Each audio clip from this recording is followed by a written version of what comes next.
இறையேசுவிலே பிரியமான சகோதர சகோதரிகளே, உங்கள் எல்லோருக்கும் ஆண்டவராகிய இயேசு கிறிஸ்துவின் பெயரால் காலை வணக்கங்கள் மற்றும் வாழ்த்துக்கள். நான் உங்கள் அகஸ்டின் வேதியர். இன்று ஜூலை மாதம் 8ஆம் தேதி 2024ஆம் ஆண்டு. ஆண்டவரின் மடியில் 5 நிமிடங்கள். நமது முன்னோர்கள், நம்முடைய பாட்டம் பூட்டம்லாம் சில பழமொழிகள், பொன்மொழிகள்னு சில வார்த்தைலாம் சொல்லிவிட்டு போயிட்டுருக்காங்க. அதெல்லாம் உண்மைதான். அதெல்லாம் இப்போ தான் தெரியுது நமக்கு. ஆமாம், உண்மைதானே அப்படின்னு. அதில் ஒன்று, சத்தியம் சக்கரை பொங்கல்னு சொல்லுவாங்க. சத்தியம் சக்கரை பொங்கல். வாய் வாழைப்பழம், கை கருணக்கிழங்கு. அது எப்படி தான் கண்டுபிடிச்சாங்களோ தெரியாது. சத்தியம் பண்ணுவாங்க, நான் என்ன நான் செய்கிறேன் பாரு என்னவாங்க. வாய் வாழைப்பழம், வாயில் சொல்கிற வார்த்தைகள் அப்படியே அப்படியே வழன்னு வரும். ஆனால் செய்யணும்னு போகும்போது தான் கை அரிக்கும், கையே கருணக்கிழங்கு. எப்படித்தான் அதெல்லாம் கண்டுபிடிச்சி சொன்னாங்களோ. வாக்குறுதி கொடுப்பான், அது நிறைவேற்றுகின்ற பொழுது இது ஆவரத்துலேருந்து போய் சேரும். இது மனிதனுடைய உளப்பாங்கு. கடவுள் அப்படி கிடையாது ஐயா. கடவுள் அப்படி கிடையாது.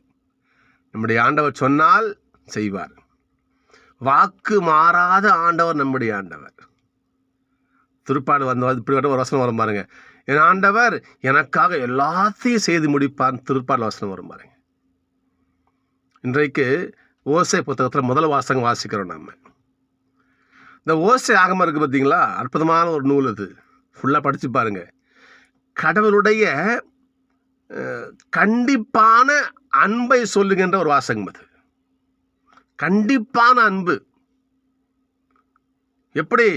நான் உன்னை அன்பு செய்வேன், நான் உன்னை விடமாட்டேன், நீ எனக்கே உரியவள், நீ என்னை விட்டு நீ பிரிஞ்சு போன்னு தான் உன் முன்பாக சுவர் எழுப்பி தடுப்பேன். என்னோட போகக்கூடாது, நீ எனக்கே உரியவள். நான் என்ன பண்ணானு, அன்பியன பாசம்ன கயிறால கட்டி உன்னை கூட்டின்னு வந்தேன். நான் எகிப்திலிருந்து கூப்பிட்டு வந்தேன். உன் பக்கம் சாய்ந்து உணவு ஊட்டினேன். படித்து பாருங்க. அப்படிப்பட்ட ஆண்டவருடைய கண்டிப்பான அன்பையும் பாசத்தையும் வாரி கொட்டுகின்ற ஒரு நூல் அது யோசை. படிச்சு தெரியும். அந்த புத்தகத்தில் முதல் வாசகம் வாசிக்கிறோம் நம்ம. இஸ்ரேல் மக்களே, நான் உன்னை மணந்து கொள்வேன், நீ என்னுடைய மனைவி, நான் விட மாட்டேன். எப்படின்னு எகிப்தில் கஷ்டப்படாம நான் உன்னை பார்த்துக்கிட்டேன் இல்லையா, உன்னை காவந்து பண்ணி கூட்டு வந்தால, அந்த மாதிரி நான் உன்னை காவந்து பண்ணுவேன், உன்னை விட்டுற மாட்டேன் என்று ஆண்டவர் அற்புதமான வாக்குறுதியை கொடுக்குறாரு பாருங்க. அவனுடைய வாக்குறுதி மொத்தமான ஆண்டவர் வாக்குறுதி. நித்தியத்திற்கும் என்றென்றைக்கும் நான் உனக்கு கணவனாக இருப்பேன், நீ மனைவியாக இருப்பேன், நான் மணந்துக்குவேன், நான் விடமாட்டேன் என்று அவனுடைய வாக்குறுதி வாசிக்கணும் நம்ம இன்னைக்கு. நாம இனிமே நீ என் பாகாலே அப்படின்னு சொல்லிட்டு அந்நிய தெய்வத்திட்ட போக மாட்டேன், என் கடவுளேன்னு என்கிட்ட தான் வருவேன், என் கடவுளை என்கிட்ட தான் வந்து சேருவேன், நீ அங்கே நீ போக. அந்த அளவுக்கு நான் உன்னை பார்த்துக்குவேன். அவனுடைய வார்த்தை இது. நிச்சயமாக நம்ம இந்த வாக்குறுதி கொடுத்துட்டு மீறுகின்ற கடவுள் நம்முடைய ஆண்டவர் கிடையாது. ஆண்டவர் வாக்கு மாறாத இறைவன், வாக்கு மாறாத இறைவன். நற்செய்தி பாருங்க. ஆண்டை கொடுத்த வாக்கை ஆண்டவர் கடைபிடிச்சிட்டு வராரு பாருங்க. உங்க தகப்பன் ஓடி வரான் ஏசப்பா கிட்ட, இயேசுவே என் புள்ள இறந்து போயிட்டா ஐயா, என் பொண்ணு செத்து போயிட்டா, இருந்தாலும் பரவாயில்ல, நீங்கள் வாங்க, நீங்கள் வந்து என் பிள்ளைய தொடுங்க ஐயா, என் பிள்ளை உயிராக வருவா. என்னையா நம்பிக்கை, என்ன விசுவாசம் வச்சு பாருங்க. என் பொண்ணு இப்போ தான் செத்து போனா, நீங்கள் வாங்க, உங்கள் கையை வைங்க ஐயா, என் பிள்ளை உயிராக வருவா. என்ன ஒரு விசுவாசம். இன்னொரு விசுவாசத்தை பாருங்க. இந்த விசுவாசம் சளைக்காத இன்னொரு விசுவாசம், இன்னொரு புதுமை வருது பாருங்க. அதில் பெரும்பாலும் ரத்தப்போக்கு நிற்காத ஒரு பெண். ஒரு பெண்ணுக்கு ரத்தப்போக்குன்னா எவ்வளோ கஷ்டம் நமக்கு தெரியும் இல்லையா. ஒரு பெண் அந்த பீரியட்ஸ் டைமில் என்ன வேதனை அடைவா அந்த பொண்ணு. அந்த ரத்தப்போக்கு நிற்கிற வரைக்கும் அந்த அந்த சகோதரி என்ன கஷ்டப்படும் தெரியணும். பார்ப்போம். நம்மளாம் அக்கா தான் பிறந்துக்கணும் நம்ம தெரியாது நமக்கு. ரத்தப்போக்கே நிற்கலாம் ஒரு பெண் என்ன அவஸ்தைப்படுவா. அந்த சகோதரிக்கு அப்படிப்பட்ட கஷ்டம். ஏசப்பா கிட்ட போயிட்டு உதவி கேட்க நம்ம தயங்குறாங்க. முன்ன போய் நிற்க மனசு இல்லை.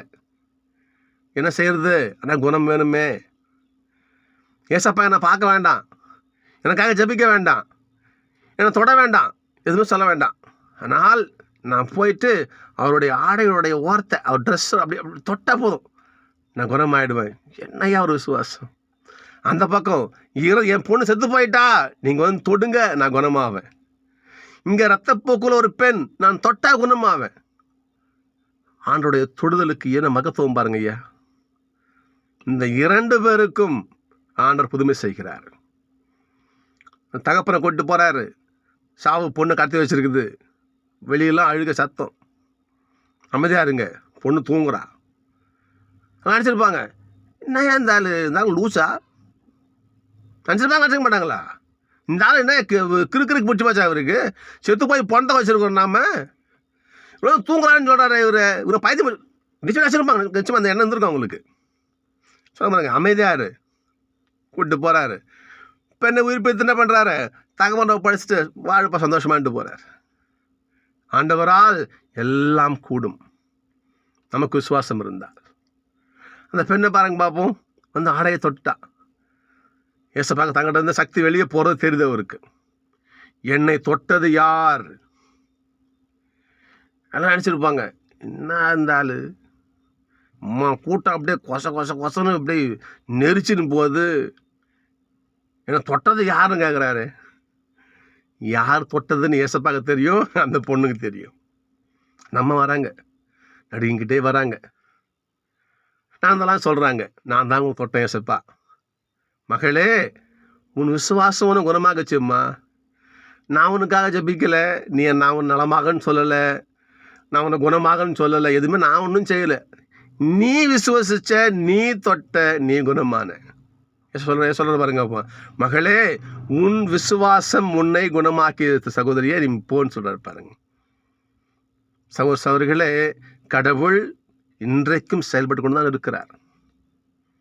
இன்றைக்கு திருப்பாடல் பாருங்க, இன்னைக்கு கடவுள் அன்பும் அருளும் இரக்கமும் கனிவும் நிறைந்தவர். கடவுள் திருப்பாடல் பாருங்க, இன்னைக்கு கடவுள் அன்று வாக்குறுதி கொடுத்தார், நீதான் என் மனைவி, நான் உன்னை பார்த்துக்குவேன், உனக்கு எல்லாம் செய்வேன்னு அன்று கொடுத்த வாக்குறுதி இன்னைக்கும் நிறைவேற்றிருக்காரு, நிறைவேற்றிக்கிட்டே இருக்கிறாரு. ஆனால் நாம அவரை தொடரம்மா, அதான் உண்மையான ஒரு, அதான் அவர் தொட சொல்லி நம்ம கேட்குறோம்மா. அந்த அப்பா, அந்த பொண்ணுடைய அப்பா கேட்டார் இல்லையா, நீங்கள் வந்து தொடுங்க ஏசப்பா, என் பொண்ணு குணமாவா. இயேசு நம்மை தொட நாம் நம்மை தயார்படுத்தி கொண்டிருக்கிறோமா? அந்த பொண்ணு பாருங்க, ஆடையை தொட்டா. இயேசுடைய ஆடையை தொட, இயேசுடைய திரு கரத்தை தொட, இயேசுடைய திரு பாதத்தை தொட நாம நம்மை தயார்படுத்தி இருக்கிறோமா? அசையா விசுவாசம் நம்ம இருக்கிறோமா? சிந்திச்சு பார்க்கணும்.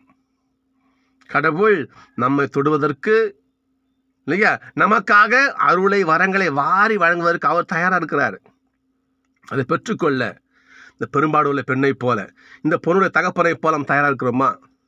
நாம் தயாராக இருந்தால், நாம் நம்முடைய உள்ளத்தையும் நம்முடைய ஆன்மாவையும் கடவுள் பக்கம் விசுவாசத்தோடு திருப்பினால், நம்மை வரங்களால் அச்சிக்க அபிஷேகம் செய்ய கடவுள் காத்துக்கிட்டு இருக்காரு. சகோதரர்களே, கடவுள் என்றைக்கும் வாக்கு மாறாதவர். கடவுள் இன்னைக்கும் நம்மை அன்பு செய்து கொண்டுதான் இருக்கிறார். ஆனால் நாம் அந்த பெரும்பாலுள்ள சகோதரியை போல விசுவாசத்தோடு இருக்கிறோமா? பொண்ணு செத்து போயிட்டா, மனசு வீட்டில் பாருங்க, இவர் ஏசப்பால முடியுண்டா, போறாரு, ஏசப்பா கேட்கிறார், வந்தார், குணம் பெறுகிறார். நான் மனம் தளராம வாழ்க்கையில் என்ன நடக்கட்டும், என் ஏசனுக்கு செய்வார், என் ஏசனை தொடுவார், என் பிரச்சனை நீங்கும். நான் விசுவாசமா இருக்கிறோமா? சிந்திச்சு பார்க்கிறோம். சகோதரர்களே, மீண்டும் மீண்டும் மீண்டும் சொல்கிறேன், நம்முடைய ஆண்டவர், நம்முடைய யாவே இறைவன், நம்முடைய ஏசப்பா, நம்முடைய தூய ஆவியானவர் என்றைக்கும் வாக்கு மாறாதவர். அவங்களோட கண் நம்ம பார்த்துக்கிட்டே இருக்குது. சரிங்களா? என் பிள்ளை எப்போ என்கிட்ட வருவான், என் மகன் என்கிட்ட எப்போ வருவா, ஏசப்பா காத்துக்கொண்டே இருக்கிறார். இந்த தகப்பனை போல நம்ம ஏசப்பாட்ட ஓடி போய் ஏசப்பா எனக்கு ஹெல்ப் பண்ணுங்கன்னு சொன்னால் வராம விட்டுருவாரா? இந்த பெண்ணை போல முழு விசுவாசத்தோடு போய் ஆண்டவரை தொட்டா, அவருடைய தொட்டா நம்ம குணம் கிடைக்காம போயிடுமா? சிந்திச்சு பார்க்கணும். சகோதரர்களே, முழு ஆன்ம விசுவாசத்தோடு ஆண்டவரை தொடுவோம். நிச்சயம் ஆண்டவருடைய ஆசை நமக்கு நிரம்ப கிடைக்கும். சந்தேகம் வேண்டாம், சந்தேகம் வேண்டாம், சந்தேகம் வேண்டாம். ஜெபிப்போம், குணம் பெறுவோம். நன்றி, நாளை சந்திப்போம்.